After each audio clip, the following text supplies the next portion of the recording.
Muy buenos días, mi nombre es Bernardo Valenzuela, soy el presidente de Operaciones Globales y director general de Navistar en México. Es un día importante para nosotros y estamos muy contentos de poder participar en este Encuentro Virtual ANPACT, que es la antesala para el evento que tendremos en marzo del año que entra en nuestra Expo Transporte 2022. El día de hoy platicaremos de las tecnologías del futuro en el presente. Nos vamos a enfocar en tres grandes temas. Quisimos traer una actualización para todos ustedes de nuestra estrategia de electrificación. ¿Qué es lo que va a pasar con los vehículos eléctricos? Y nuestro experto platicará de ello. También vamos a hablar de la tecnología autónoma y por último haremos un sumario de nuestra propuesta de valor en nuestra oferta actual, que es muy importante y se concentra en documentar que con nuestros productos y servicios los transportistas pueden ser más rentables, más eficientes y más seguros en México. Esta es información que nosotros tenemos comprobada. Por último, como ustedes lo habrán escuchado, Navistar forma desde el 1 de julio parte del grupo Otra, uno de los grupos más importantes en el mundo en el desarrollo de vehículos comerciales. El día de hoy, a mí me da mucho gusto aprovechar este evento para presentarles al señor Matías Karlbaum, muy recientemente nombrado presidente y CEO de Navistar. Él está basado en la ciudad de Chicago, en Illinois, y quiere presentarse con todos ustedes. Matías. Hola a todos en México. Mi nombre es Matías Karlbaum y soy el CEO de Navistar. Llevo apenas 3 semanas en el puesto, pero sí que me encanta poder dirigirme a ustedes en este medio. Lamentablemente, la feria de Expo no acontece ahora, pero en marzo sí acontecerá y ya estaré. Quiero empezar agradecidos de ser patrocinadores nuestros en México.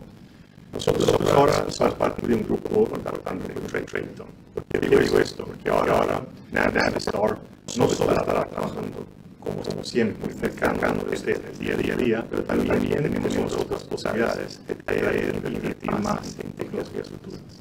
Hoy, después de charla, algunas personas de Estados Unidos van a hablar sobre lo que estamos en vehículos eléctricos y en vehículos autónomos. También Bernardo de las palabras entendidas de ustedes y terminaremos con la parte que hablamos de tema tan importante como consumo de combustible. Lo que sí quería decir en este momento es que un gran agradecimiento y valor a lo que hace el mercado mexicano para el esfuerzo y la dedicación vuestra hasta siempre cerca de los clientes es algo que basado en el sentido futuro que siempre tendrá el éxito de nuestra relación con nuestros clientes. El futuro va a ser de hoy, sí, va a ser diferente de las tecnologías, de los negocios y de todo esto, en cuanto al futuro. Estamos con muchos de esos esfuerzos para estar en liderazgo con el futuro en esas áreas. Pero siempre todo trata de las largas relaciones, para parcerías, para justos a todos en momentos difíciles y momentos nuestros.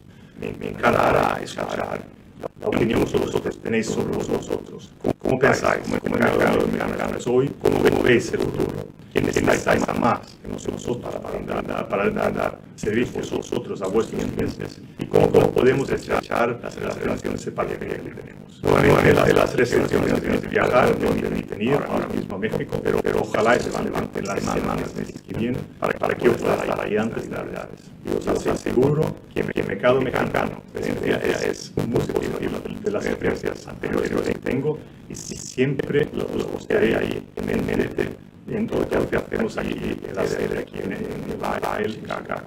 Por lo tanto, ahora paso la palabra a Bernardo, que os introduce los temas que están para venir y lo que son ahora los próximos pasos de Navistar en México. Muchas gracias y hasta pronto. Muchas gracias, Matías. A continuación lo dejo con el señor Victor y es el vicepresidente de Movility para Navistar. Él es el responsable del desarrollo de toda la plataforma de electrificación de vehículos eléctricos para Navistar. Y posteriormente recibiremos una presentación del señor Otra, que es el vicepresidente de Tecnología Autónoma de Navistar. Los dejo con él. Muchas gracias.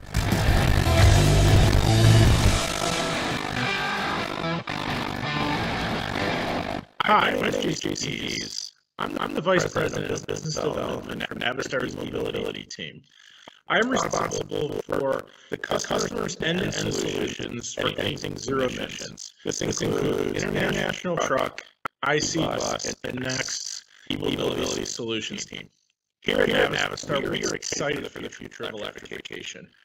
We see that it is growing more rapidly than we could have ever expected.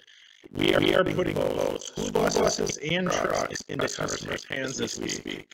In fact, we have 18 buses delivered to Canada, and we are now delivering production buses throughout California. On the truck side of the house, we recently announced our EMV is available for order right now. That vehicle is going to customers later this fall, and we'll be growing orders throughout next year. So why electrification and why now? What we've noticed at Navistar, what we've seen with the industry is it is not just the vehicle. It is our 5 C's approach that is helping. We've spent over 24 months with certain customers helping them prepare for electrification. And again, our 5 C's are the key to success. Our first C is consulting. So how do we consult with customers? Our first area of consultation is route consulting. So anything from basic total cost of ownership analysis through in-depth route consulting of how does the vehicle operate through the hottest day and through the coldest day, and how does the driver's behavior fit into that equation. The other way we can look at TCO and route analysis is total enterprise analysis. What does that mean? We can look at anything from a small subset of a fleet to the customer's entire fleet to make sure that what percentage fits into an electrification scenario, or what percentage is still a traditional fuel. We at Navistar aren't going away from our traditional fueled routes. We will still continue to make diesel for a very long time. We see that the future is coming and electrification and zero emissions will be there, so we're preparing for it. So whatever percentage of that fleet fits as an electrified portion, we can help our customers understand what that looks like. The second area of consulting is grants and funding. We have an entire grant team that's working with me on helping our customers find funding and helping offset the cost of the vehicles going into the fleet. Our next C is our charging C. Where we're helping customers with charging is anywhere from a remote site survey, which is virtual and can give our customers the basics for what it's going to take to charge. Our next step in charging is an on-site survey, which will give the customers complete engineer drawings and a 1-year, 2-year, and 5-year plan for what that site will look like as they bring electrification on. Following step to that is if a customer decides to move forward with our solutions is we can install the complete charging solution. Charging solutions aren't one size fits all. We're making sure we right size the charger with the duty cycle and the vehicle to meet our customers' needs. Our next C is constructing. We at Navistar are building our vehicles in our plants. The school buses are running down the line at Tulsa. The trucks are running in Escobedo as we speak, and then we'll eventually run in our new plant in San Antonio. We are growing our operations footprint to meet the future demands of electrification. Our other area of constructing is our parts and service distribution network. We are continuing to grow those areas and right-size those areas for electrification. We are teaching our dealers and our service networks everything there is to know about electrification as we speak, both from safety and the service perspective. Our next C is our connecting C. Every vehicle we sell at Navistar will have connectivity on it for electrified solutions. This allows us to monitor things like charging, charge time, if a vehicle is charging, how the drivers are behaving, how the vehicles are actually performing on their respective routes. The other area we're tying connectivity is into charging solutions. So we can do things like starting charging on off-peak times.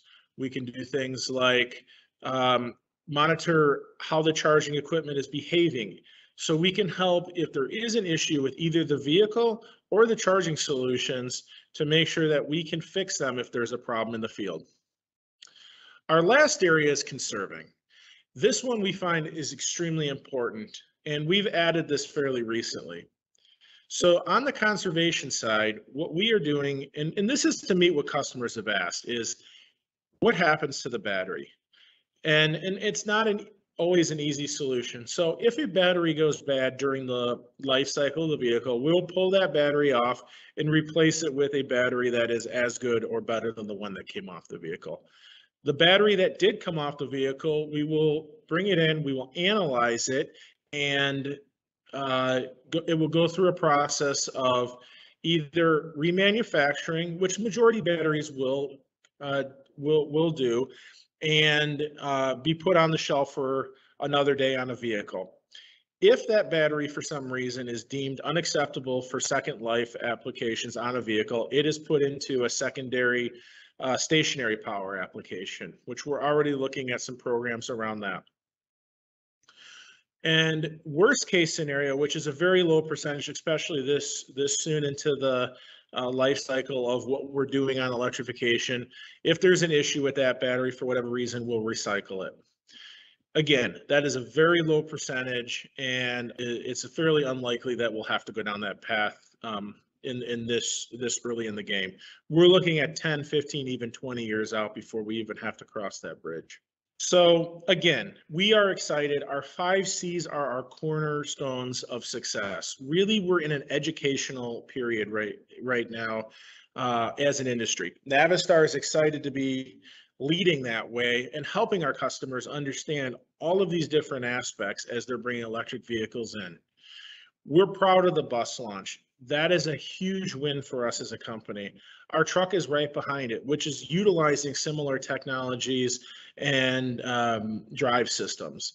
Our customers' feedback has been nothing but positive. So again, we look forward to this. We look forward to growing with you, the customer. We look forward to growing with our dealers, and are excited to enter into different markets in the coming years. So we get the question all the time, why have we chosen school buses and medium duty as our initial path? Well, school buses are really a no-brainer. Most school buses drive under 100 miles on each shift and have plenty of charging time.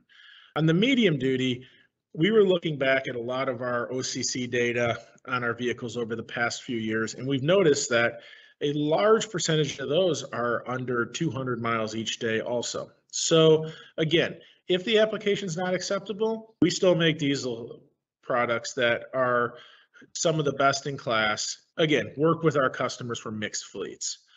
Another question we get is, why the MV in Mexico? And the EMV in Mexico, we're looking at putting it into select fleets in the coming years and starting to try it. We want to work with select customers, making sure that they have successes in electrification and finding areas we can grow together for the future.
Hi, I'm Srini Gowda. I'm the Vice President for Autonomous Driving in Navistar. I've been with Navistar for about 6 months now. I'm based out of California, in the West Coast. Prior to joining Navistar, I was with a number of autonomous driving companies, Nuro, Argo, Byton, and Karma. So I have a blend of the startup world and also the established OEM world.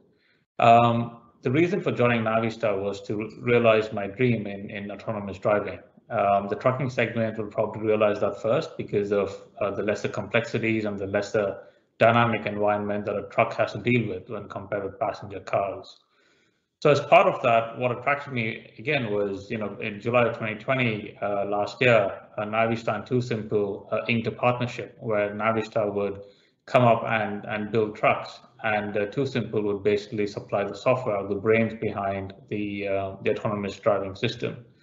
This for me was a game changer because of the timeline. So Navistar and TuSimple are looking to launch autonomous driving trucks in June 2024, and this pretty much puts Navistar in pole position. And what's more interesting is, what I'd like to highlight as well, is the concept of the AFN, or the Autonomous Freight Network. And this freight network basically combining with TuSimple's connectivity strategies and Navistar's on-command and connect solutions gives our customer base a full ecosystem. And what I mean by an ecosystem is it gives our customer base data, it gives our customer base data entry points, data exit points. What do our customers really want? And also how do we drive the fleet forward with the data that's coming off? And top priority for Navistar and TuSimple is safety. The AFN makes the autonomous driving network that much safer and more simpler to handle for the AI behind the wheels.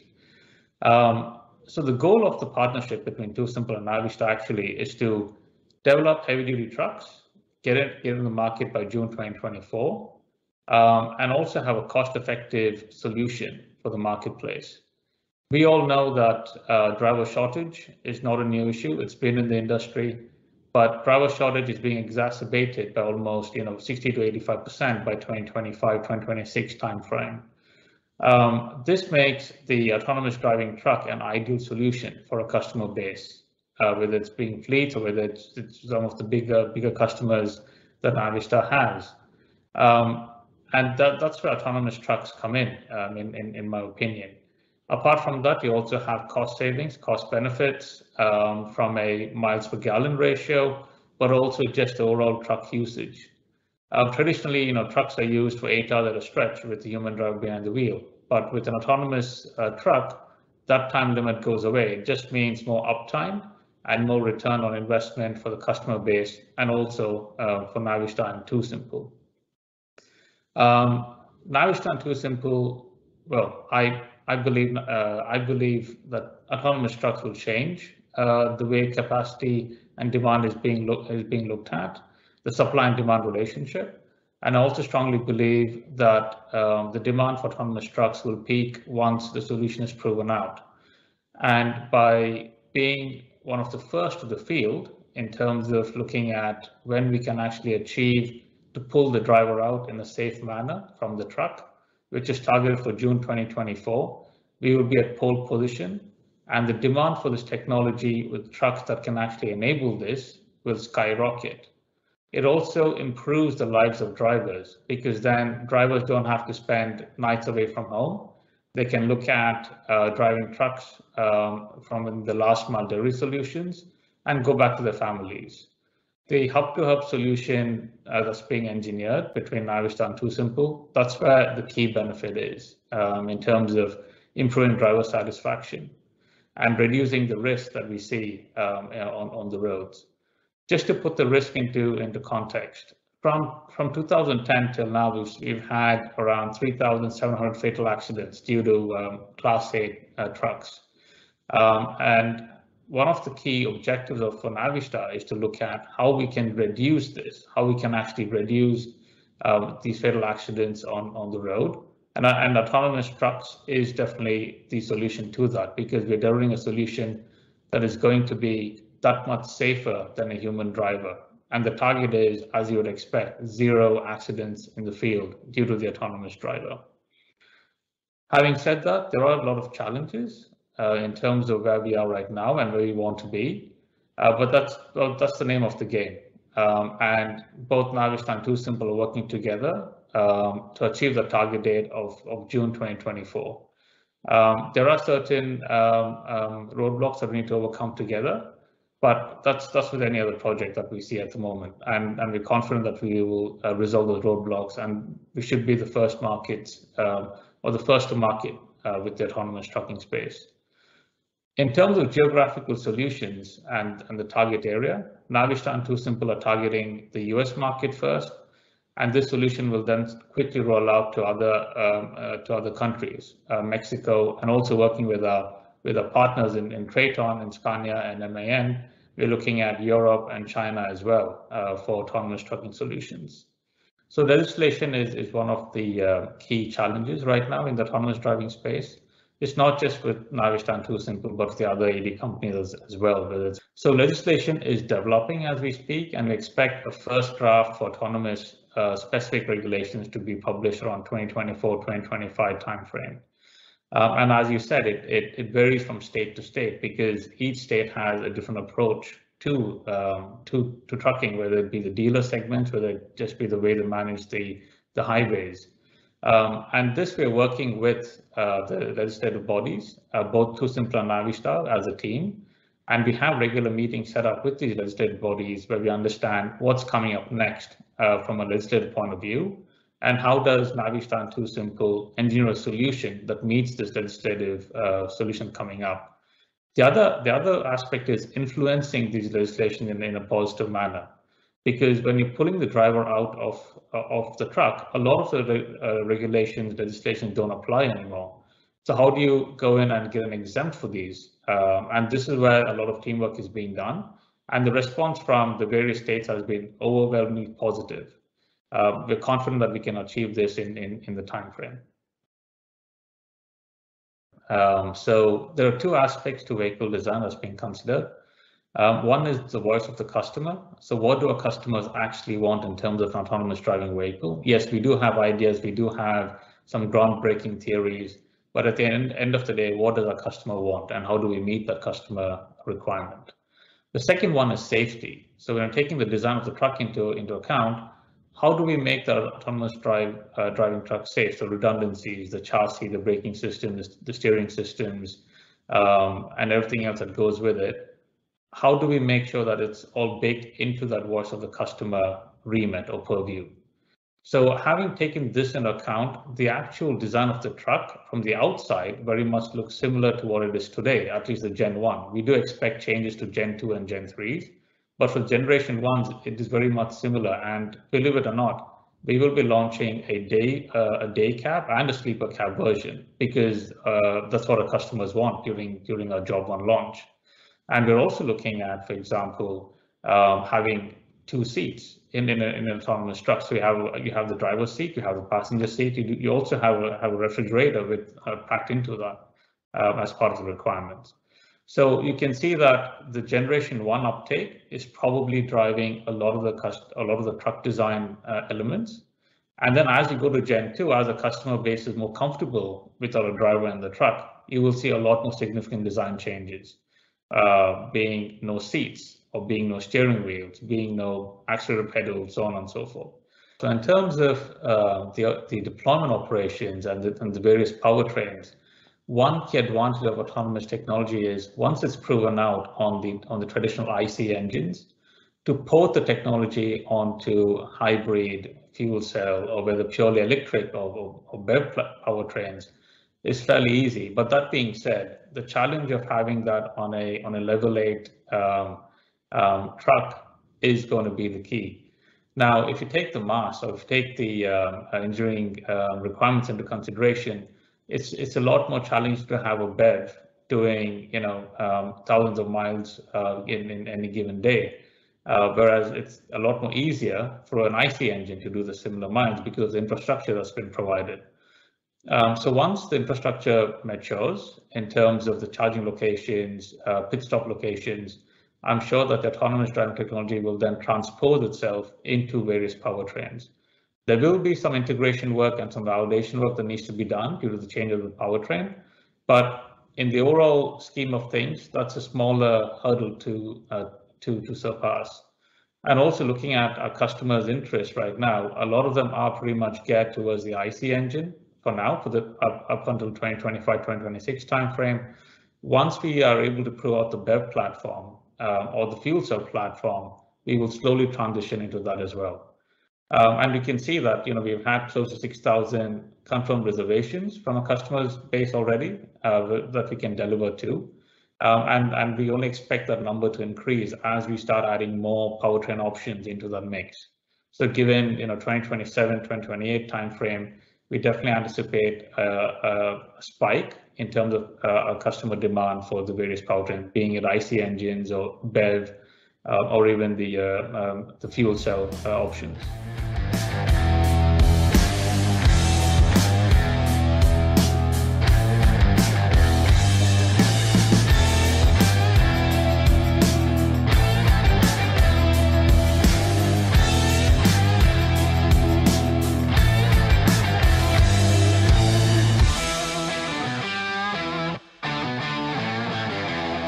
¿Qué tal? ¿Cómo están? Mi nombre es Eduardo Moguel, director de Mercadotecnia para Navistar México.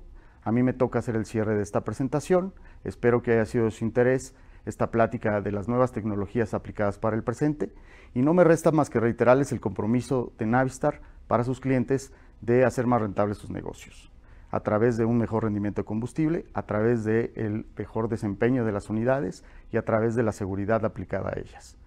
Por último, decirles que nos vemos en Puebla en el mes de marzo, en el marco de la Expo Transporte, para que todo esto que platicamos lo puedan ver presencialmente y podamos platicar cara a cara. Muchas gracias y buen día.